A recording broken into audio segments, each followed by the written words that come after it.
Fala aí, galerinha do YouTube, a galerinha da farmacologia clínica. Começando aqui mais um vídeo pro canal, né?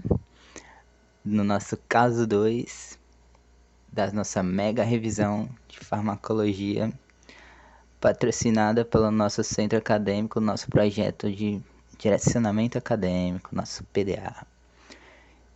Então, começando aqui com o nosso caso, né, da semana, a gente tem o José, de 65 anos, a gente marcou aqui com uns marcadores, uma cada cor para um tipo de informação do nosso caso clínico, aqui marcado de vermelho as informações da queixa atual do paciente, o paciente está com dor de cabeça, ou dor torácica, acompanhada de dispneia de início súbito a cerca de 30 minutos, palpitação e ansiedade. De amarelo aqui marcado os antecedentes pregressos da história do paciente. O paciente é portador de hipertensão arterial sistêmica, diabetes mellitus tipo 2, IAM há 4 anos, teve um infarto agudo do miocárdio há 4 anos, possui uma insuficiência cardíaca compensada de classe funcional 2. Aqui em verde a gente tem marcado a medicação contínua que o paciente faz uso diariamente.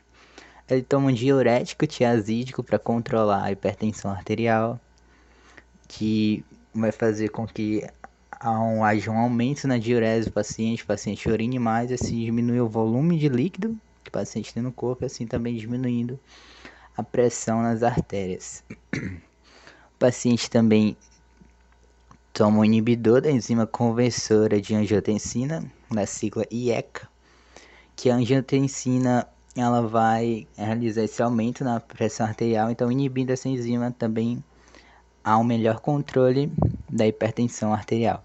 Ele toma um AS, o ácido acetil salicílico, que é um antiagregante plaquetário, e esse antiagregante ele vai fazer com que o sangue fique mais fino, né, entre aspas, e isso vai ajudar tanto na insuficiência cardíaca, o coração do paciente ele já é um coração mais fraco, mais insuficiente, e com esse antiagregante plaquetário que torna o sangue mais fino, mais fácil de fluir, esse coração vai ter menos trabalho para ejetar o sangue para o resto do corpo. E também vai haver uma maior prevenção de acontecer outro infarto agudo do miocárdio que o paciente teve há 4 anos, que com o sangue mais fluido vai diminuir essa possibilidade de recorrência desse infarto agudo. E também a glibenclamida, que é um hipoglicemia anti-oral, né, que vai diminuir a glicemia no sangue do paciente, e assim também vai fazer o controle da diabetes tipo 2 do paciente. Na última semana ele vinha acamado em função de um quadro gripal, a gente vai lembrar dessa informação também que ela vai ser importante lá na frente. E o paciente está aqui marcado em azul, são os resultados do exame físico que foi realizado no paciente. Ele está com a pressão arterial aí de 130 por 82 miligramas de mercúrio.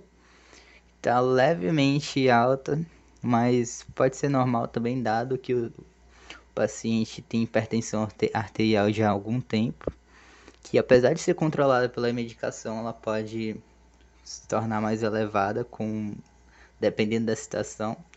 E dando spoiler já que o paciente está com embolia pulmonar, né, que é o diagnóstico do nosso caso. Por causa disso, a pressão arterial vai sim se elevar um pouco. A gente tem uma elevação também na frequência cardíaca, né, que está 116 batimentos por minuto. O normal seria de 60 a 100 batimentos por minuto. E acontece isso, né? O coração, assim, eu costumo dizer que o coração, em momentos assim, em estados críticos, em estados graves, em estados de emergência do corpo humano, o coração ele vira um herói. Eu gosto de fazer essa análise que o coração é um Cristiano Ronaldo na Champions League quando o corpo tá precisando dele, quando o corpo tá no estado grave. Porque aí, como é uma embolia pulmonar, o pulmão ele vai estar obstruído. Aí quem que vai segurar as cordas, quem vai ser o herói vai ser o coração. O coração, ele tá carregando a Champions no bolso. Ele tá carregando o pulmão, ele tá carregando o fígado, ele tá carregando o cérebro, ele tá carregando o rim. Se ninguém vai fazer nada, se não tem trabalho tático, o coração resolve. Ele bate no peito e diz, ó, eu resolvo.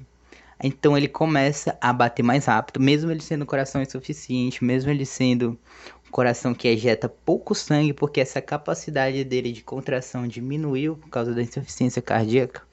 Ele vai bater mais vezes para tentar compensar a quantidade de sangue que estava pouca, para aumentar essa quantidade para o resto do corpo, para tentar fazer que não haja essa falta de sangue, essa circulação, essa falta de oxigênio em nenhum tecido do corpo. Então ele vai dobrar o trabalho dele, com isso batendo mais vezes, e vai fazer com que aumente essa frequência respiratória. Como o pulmão está obstruído, o corpo inteiro está precisando de oxigênio, o paciente vai realizar mais respirações por minuto na frequência respiratória.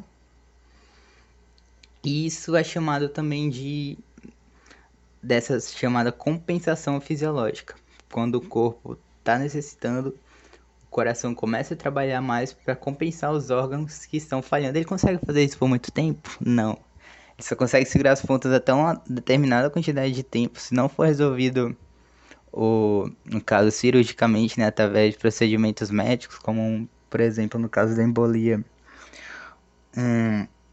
um uso de trombolíticos para tentar destruir esse trombo, essa embolia, o paciente não vai ter resolução do caso. O que faz Cristiano Ronaldo na Liga dos Campeões? Não tem nada maior acontecendo nessa Liga dos Campeões do que essa trajetória do Cristiano Ronaldo. São gols nos 4 jogos, são 5 gols em 4 jogos, e é tudo gol importante, é tudo gol na reta final, é tudo gol para salvar. O Cristiano Ronaldo, ele tá carregando o Solskjaer, ele tá carregando o Pogba, ele tá carregando o Rashford, ele tá carregando a família Glazer. O Cristiano Ronaldo tá carregando o Old Trafford, ele tá carregando tudo sozinho, ele tá botando a Champions no bolso. Essa Champions é de Cristiano Ronaldo. Ele pegou a fase de grupos da Champions e botou no bolso. Eu resolvo. Se ninguém faz nada, se não tem coletivo, se não tem trabalho tático, se não tem futebol, eu resolvo. Eu bato no peito, eu sou o senhor Champions. UEFA Cristiano Ronaldo League. É isso e acabou. Então, a saturação de oxigênio, ela está no estado abaixo do que seria considerado normal. O normal dela seria de 95% para cima, em condições normais. A temperatura axilar está em 36 graus, é a temperatura normal, o paciente não está febril nem hipotérmico. Na escuta cardíaca foi verificado um ritmo regular, nenhuma arritmia no caso, né? Normal o ritmo. A presença da quarta bolha cardíaca, quarta bolha que pode significar uma certa disfunção diastólica, quando há um enchimento maior do que o deveria ser nos ventrículos, que pode ser, no caso, relacionado a essa insuficiência cardíaca que o paciente já é portador, também sem estertores finos nem grossos na realização da ausculta. Não, pera, calma. Também com sopro diastólico em foco aórtico, no caso, ele tem, por causa desse sopro, deve ser alguma anomalia na válvula tricúspide, que é a válvula que fica localizada no foco aórtico. A ausculta pulmonar foi verificado o murmúrio vesicular presente, diminuído nas bases. Será por que ele deve estar diminuído nas bases, né? Talvez porque um trombo obstruiu toda a circulação nas artérias do pulmão? Pode ser que sim. Ainda não foi encontrado nenhum estertor durante a ausculta pulmonar. Na inspeção abdominal, na semiologia abdominal, foi verificado ruídos hidroaéreos positivos, um abdômen depressível, indolor, a palpação. Nos membros inferiores foi encontrado que eles estão bem perfundidos, com edema de 1 cruz, de 4 cruzes, né? Um edema assim mais leve, também ocasionado pela insuficiência cardíaca do paciente, e membros simétricos. O eletrocardiograma mostra um desvio do eixo para a direita. O que isso significa? Eu também não sei, mas enfim, isso não vai ser útil para o caso clínico nesse momento. E a dosagem de dedímeros está elevada. Isso é algo para se atentar também, que é um dos principais indicadores de embolia pulmonar ou da trombose venosa profunda, porque a presença de dedímeros no estado elevado pode ocorrer por causa que a fibrina está em um estado de degradação que os dedímeros, no caso, a dosagem de dedímeros pode estar elevada, que isso é relacionado muito intrinsecamente, diretamente ao ou a embolia pulmonar ou a trombose venosa profunda, que é o primeiro estágio da embolia pulmonar. Quando há uma alta taxa de degradação da fibrina, a fibrina que é aquela rede que amarra o bolinho de trombo, que ele é formado de células, restos de células, plaquetas, que causa essa obstrução no sistema vascular.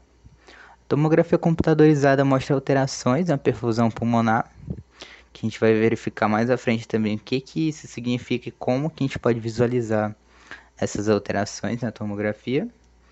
Então, com base no quadro clínico e todas as informações, foi estabelecido que o paciente está com embolia pulmonar como diagnóstico, né?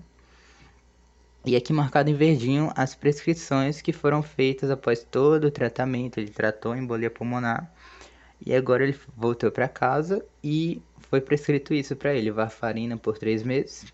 A varfarina, que é um anticoagulante, e também uma dieta de vitamina K. E a gente vai entender como que essa vitamina K ela pode causar uma alteração no tratamento por ela não ser compatível com a varfarina. Então tá, vamos para as principais causas e etiologias da embolia pulmonar. Aqui ela pode ser ocasionada a 3 tipos de fatores de risco. Podem ser distúrbios adquiridos, como uma história de tromboembolia venosa prévia, o paciente já teve uma embolia pulmonar antes. Aí isso pode voltar a acontecer. Não é o caso do nosso paciente, o paciente não relatou que já teve isso de embolia pulmonar. Imobilização é algo que eu esqueci de marcar aqui na imagem, mas tá sim relacionado ao nosse paciente, que se a gente lembrar, ele passou uma semana acamado, sem se mover por causa de um quadro gripal. E isso pode ter sim agravado ou feito com que acontecesse essa embolia pulmonar. Malignidade ativa, não faço ideia de que seja isso, então pula, passa direto.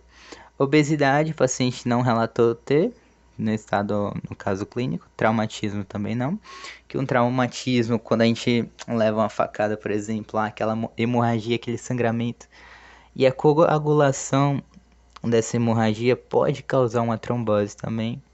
Cirurgia recente, que no caso entra nessa mesma linha de raciocínio do traumatismo, que é um corte também, que pode causar sangramento, que pode causar coágulo.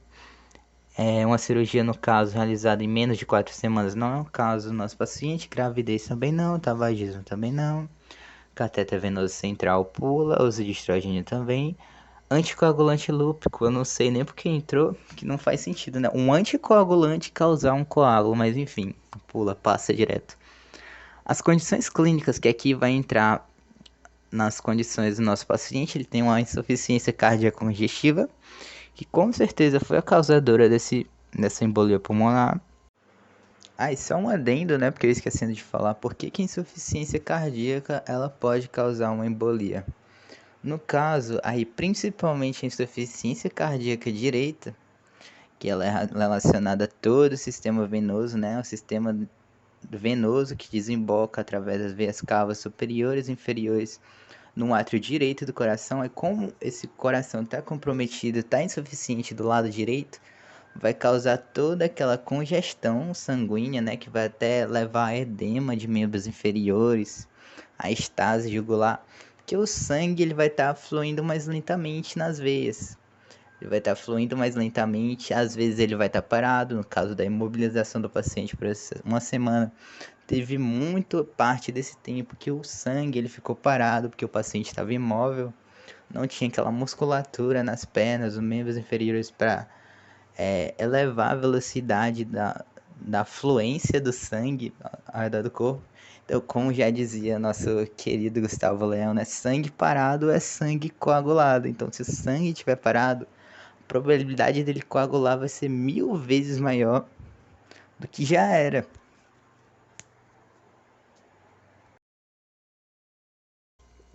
Síndrome nefrótica não tem, infarto do miocárdio também, que pode ter causado a insuficiência cardíaca.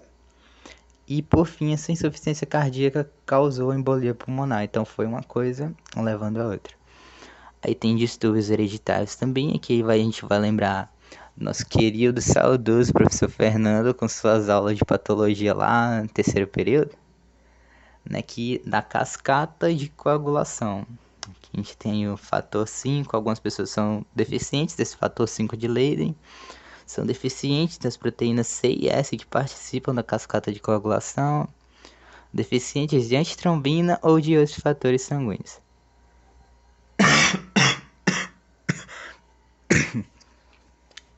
Então a gente vai para a fisiopatologia da embolia pulmonar. A embolia pulmonar é praticamente um infarto pulmonar. É análogo ao que acontece no infarto agudo do miocárdio. É um coágulo, um trombo, causa essa isquemia, essa obstrução arterial dentro da circulação dos pulmões. E essa obstrução vai causar isquemia nas células próximas, porque aí o sangue não vai circular por todo o pulmão, algumas células vão ficar sem nutrição do oxigênio que estava nesse sangue que foi obstruído, e elas vão acabar morrendo por necrose e por falta de oxigênio. Então ela começa, na maioria das vezes, na maioria esmagadora dos casos, ela começa com a trombose venosa profunda. Essa trombose se desenvolve geralmente nos membros inferiores. Ela acaba se deslocando da veia em que ela se criou. Ela vai circulando pela circulação venosa até que ela vai parar no coração. Do coração ela vai parar no pulmão.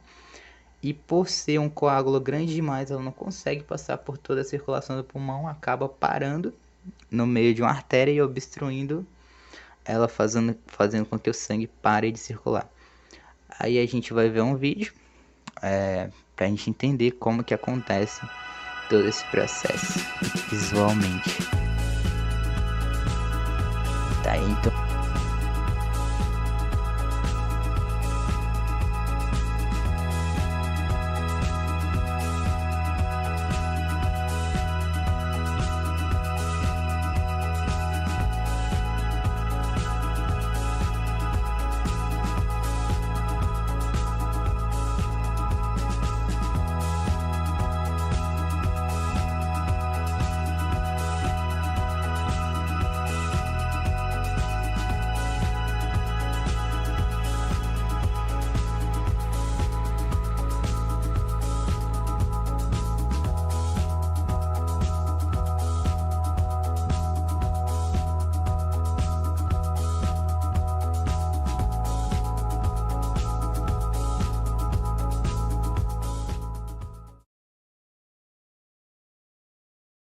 a gente vai entrar na parte da varfarina, que é nossa medicação da semana, né?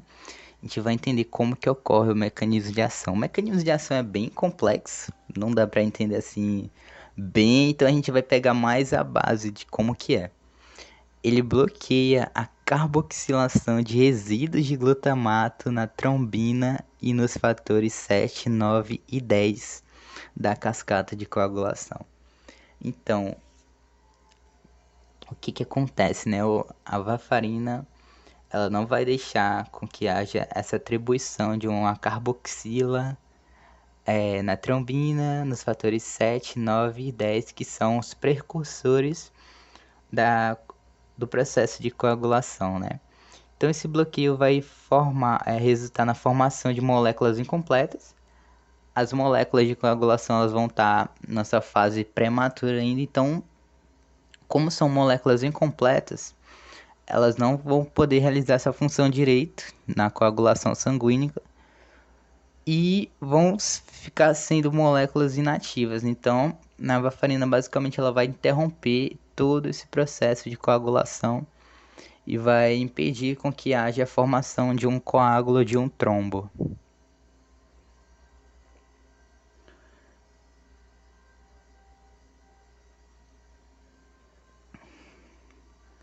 Então, passando agora para a parte dos achados diagnósticos, a gente vai ver que a dosagem de dedímeros elevada que a gente tem marcado lá no caso clínico vai ser o mais atrelado à causa dessa embolia pulmonar, que a dosagem de dedímeros elevada ela indica uma presença anormal de produtos de degradação da fibrina no organismo.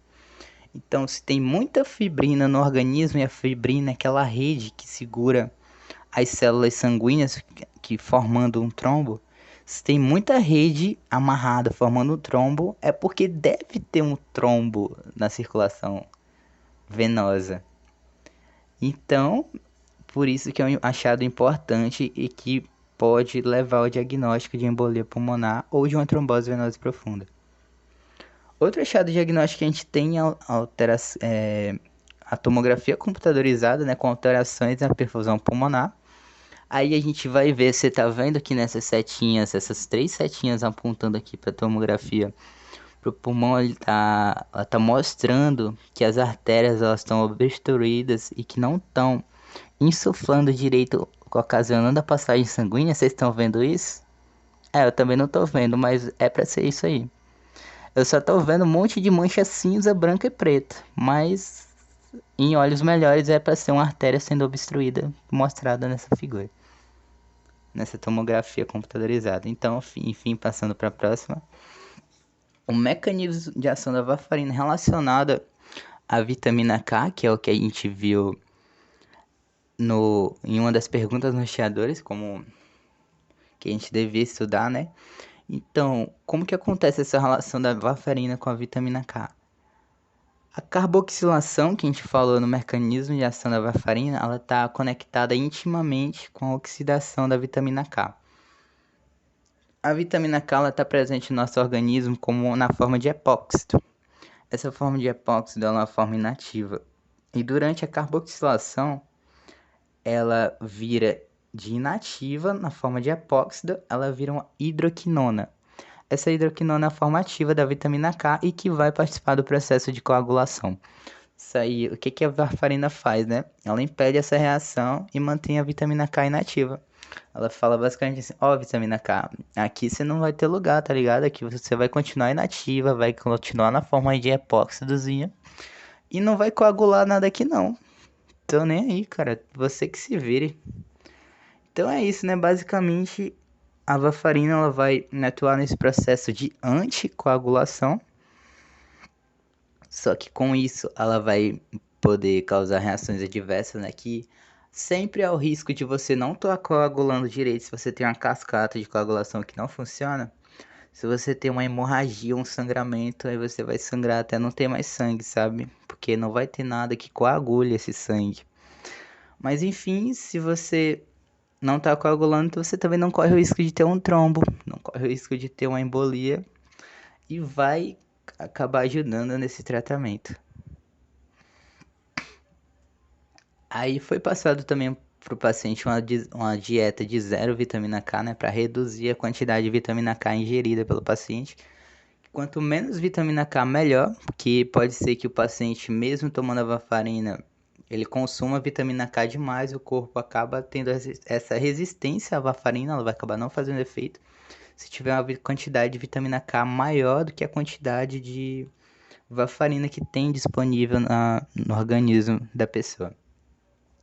Então, dos alimentos que contêm vitamina K, a gente tem o fígado bovino, o ovo de galinha, a gema do ovo, que se não me engano também faz parte do ovo de galinha, pepino cru, a cenoura crua, a couve-flor crua e os morangos, entre outros alimentos que são semelhantes a esse na questão de possuir vitamina K.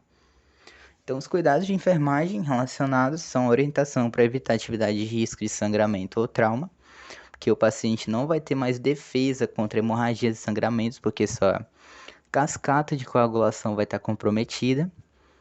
Aí não compensar a dose esquecida no dia seguinte, se perder mais doses, entrar em contato com seu médico. O paciente ter uma posologia consciente, né? Tomar o medicamento de forma consciente para não evitar maiores danos, uma maior probabilidade de ter uma hemorragia. A varfarina também pode causar hematomas, sangramentos, né? Em caso de hematomas em excesso ou sangramentos, entrar em contato com seu médico. A gente deve orientar o paciente a isso.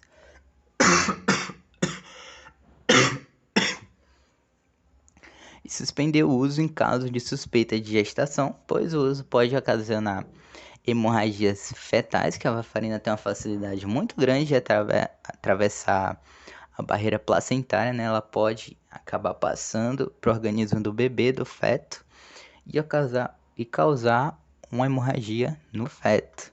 Então, por isso que não deve ser usado de forma nenhuma em gestantes. E a gente também tem que inspecionar a pele regularmente para avaliar a presença de necrose cutânea, que pode acontecer em pacientes que têm uma deficiência hereditária da proteína C. Então, esse foi a nossa revisão da semana. Muito obrigado pela atenção de todos aí.